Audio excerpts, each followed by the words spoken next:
এই ধরুন তো 2013 সাল, আপনি টিভির সামনে বসে আছেন আর হঠাৎ স্ক্রিনে একটা ছেলে চোখ রাঙিয়ে তাকাচ্ছে, একটা মেয়ে গালে হাত দিয়ে কাঁদছে, আর ব্যাকগ্রাউন্ডে একটা গান বাজছে যেটা এখনো আপনার ফোনের রিংটোন। হ্যাঁ ভাই, আপনি ঠিক ধরেছেন। আজকে কথা হবে বোঝে না সে বোঝে না নিয়ে। কিন্তু দাঁড়ান, এই ভিডিওটা কোনো সাধারণ নস্টালজিয়া ভিডিও না। আজকে আমি এমন একটা সত্যি বলবো যেটা শুনলে আপনার ছোটবেলার এই প্রথম প্রেম সিরিয়ালটা নিয়ে দেখার পুরো ধারণাটাই বদলে যাবে। এই সিরিয়াল কি সত্যি বাংলার নিজস্ব গল্প ছিল, নাকি পুরো ব্যাপারটাই একটা বিশাল, বলা ভালো, গ্লোবাল বিজনেস প্ল্যান? ভিডিওটা শেষ পর্যন্ত দেখুন, কারণ মাঝে এমন একটা টুইস্ট আসছে যেটা জেনে আপনি বলবেন, আরে এটা তো আমি জানতামই না। তো চলুন প্রথমে বেসিক থেকে শুরু করি। 4 নভেম্বর 2013 স্টার জলসাতে প্রিমিয়ার হলো একটা নতুন সিরিয়ালের নাম বোঝে না সে বোঝে না, মানে তারা একে অপরকে বোঝে না। খুব রোম্যান্টিক নাম তো, তাই না? কিন্তু ভাই, এই সিরিয়াল বোঝা তো দূরের কথা, পুরো বাংলা এই সিরিয়ালে এমন আটকে গিয়েছিল যে বলতে গেলে সন্ধ্যা 7টায় রাস্তাঘাট ফাঁকা হয়ে যেত। এটা প্রযোজনা করেছিল SVF, শ্রী ভেঙ্কটেশ ফিল্মস, যাদের হাত ধরে বাংলা কন্টেন্ট ইন্ডাস্ট্রি অনেক দূর এগিয়েছে। এক্সিকিউটিভ প্রডিউসার ছিলেন শ্রীকান্ত মোহতা আর মহেন্দ্র সোনি, মানে বাংলা টেলিভিশনের সেই দুজন নাম যাদের প্রজেক্টে হাত দিলেই যেন হিট গ্যারান্টি।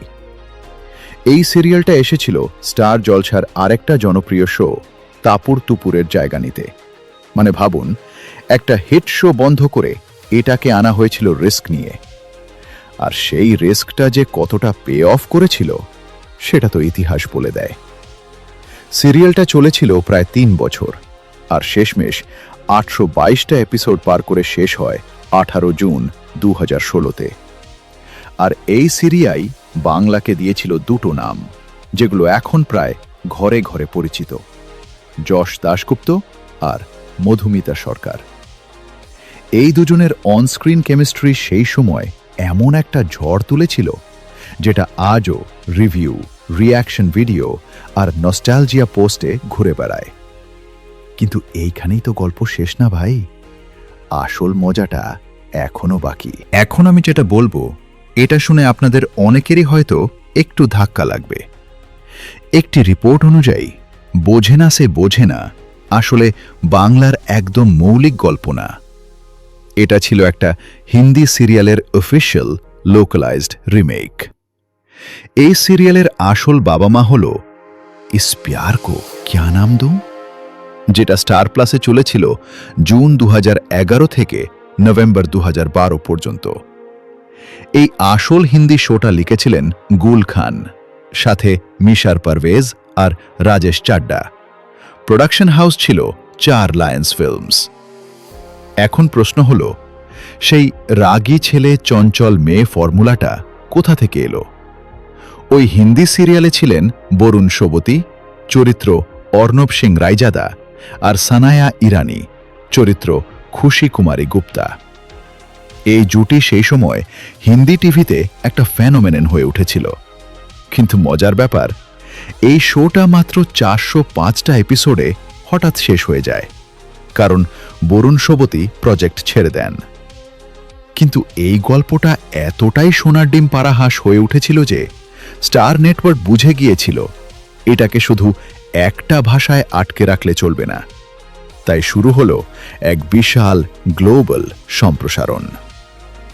এই গল্পটা কোনো সাধারণ সিরিয়াল ছিল না, এটা ছিল প্রায় একটা ফ্র্যাঞ্চাইজি, মার্ভেলের মতো, শুধু মিউজিক আর ইমোশন দিয়ে ভরা। একটি রিপোর্ট অনুযায়ী এই গল্পটা 50-এরও বেশি ভাষায় ড্যাব হয়েছিল বিশ্বজুড়ে। শুনলে পাগল হয়ে যাবেন। তুরস্কে এটা চলেছিল বীর গরিব আশক নামে, আর এত জনপ্রিয় হয়েছিল যে ওখানকার কানাল 7 চ্যানেলের গড় রেটিং নাকি 4 গুণ বেড়ে গিয়েছিল। জ্যামাইকায় এটা হয়ে গিয়েছিল ডে টাইম টিভির নিয়মিত অংশ, নাম স্ট্রেঞ্জ লাভ। মিডল ইস্টে এটা পরিচিত ছিল মেন নাজরা থান্নিয়া নামে। স্পেনে এটা চলেছিল দুয়েলে আমর নাম নিয়ে, আর রাশিয়ায় সেখানে এটা নাম দেওয়া হয় কাক নজভাতে তু লিউবভ। এখন ভারতের ভেতরেই দেখুন কি কাণ্ড। এটা ড্যাব হয়েছিল তামিলে, তেলুগুতে, মালায়ালামে, আর কন্নড়ে তো পুরো আলাদা রিমেকই বানানো হয়, নাম অরগিনী, সুবর্ণা টিভিতে। তো ভাবুন তো, একটা রাগী ছেলে বনাম চঞ্চল মেয়ের প্রেম কাহিনী, যেটা তুরস্ক থেকে জ্যামাইকা, রাশিয়া থেকে বাংলা, সব জায়গায় মানুষ কাঁদছে, হাসছে, রাগ করছে। এটা কি শুধু একটা গল্পের জোর, নাকি একটা পারফেক্ট ফর্মুলা যেটা বিশ্বের যে কোনো সংস্কৃতিতে বসিয়ে দিলেই কাজ করে? আমার তো মনে হয় এটা দ্বিতীয়টা। এই ফর্মুলাটা এতটাই ইউনিভার্সাল যে ভাষা বদলে দিলেও ইমোশনটা একই রকম থেকে যায়। কিন্তু এখানেই সবচেয়ে ইন্টারেস্টিং পার্টটা, এই সবগুলো ভার্সনের মধ্যে বাংলা ভার্সনটাই সবাইকে ছাড়িয়ে গিয়েছিল। এবার আসল প্রশ্নে আসি। আসল হিন্দি শো চলেছিল 405 এপিসোড, আর আমাদের বাংলা বোঝে না সে বোঝে না চলেছিল 822 এপিসোড, মানে প্রায় দ্বিগুণ। এখন এটা কি শুধু বাঙালি বেশি ন্যাকা তাই বেশি দিন টানে টাইপ ব্যাপার? না ভাই, ব্যাপারটা এত সহজ না।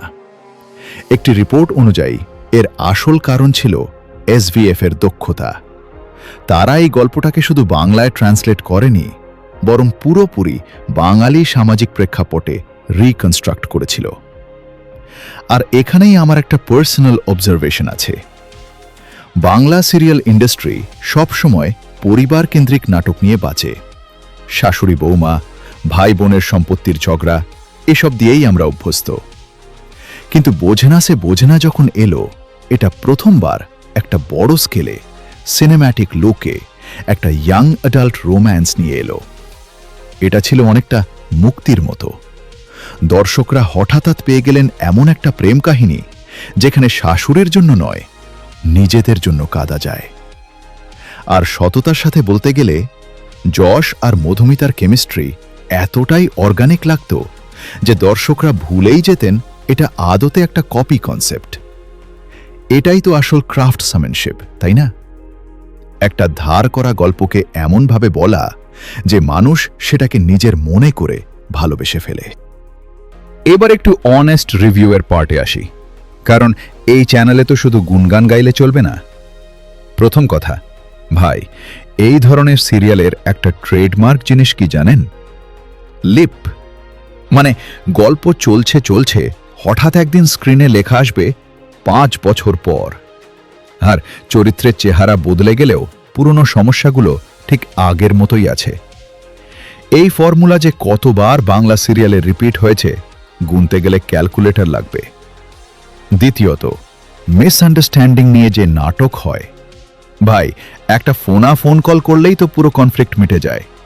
কিন্তু না, নায়ক নায়িকা কখনো একে অপরের কথা পুরোটা শুনবে না, সব সময় আধখানা কথা শুনে রাগ করে চলে যাবে। এটা যদি বাস্তব জীবনে হতো তাহলে অর্ধেক প্রেম সম্পর্ক প্রথম সপ্তাহেই ভেঙে যেত।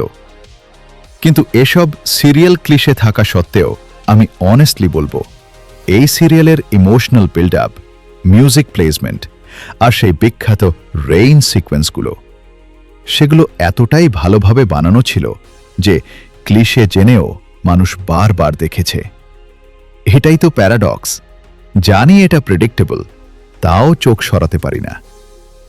আজ 2026 সালে দাঁড়িয়েও ইউটিউবে বোঝে না সে বোঝে না সার্চ করলে হাজার হাজার এডিট ভিডিও, নস্টালজিয়া রিল আর রিয়াকশন ভিডিও পাবেন। কেন? কারণ এই সিরিয়াল শুধু একটা টিভি শো ছিল না, এটা ছিল একটা জেনারেশনের ফার্স্ট ক্র্যাশ এক্সপিরিয়েন্স। যারা তখন কলেজ বা স্কুলে পড়তেন তাদের কাছে যশ মধুমিতার জুটিটাই ছিল রিলেশনশিপ গোলস। আর এটাই বোধহয় সবচেয়ে বড় শিক্ষা।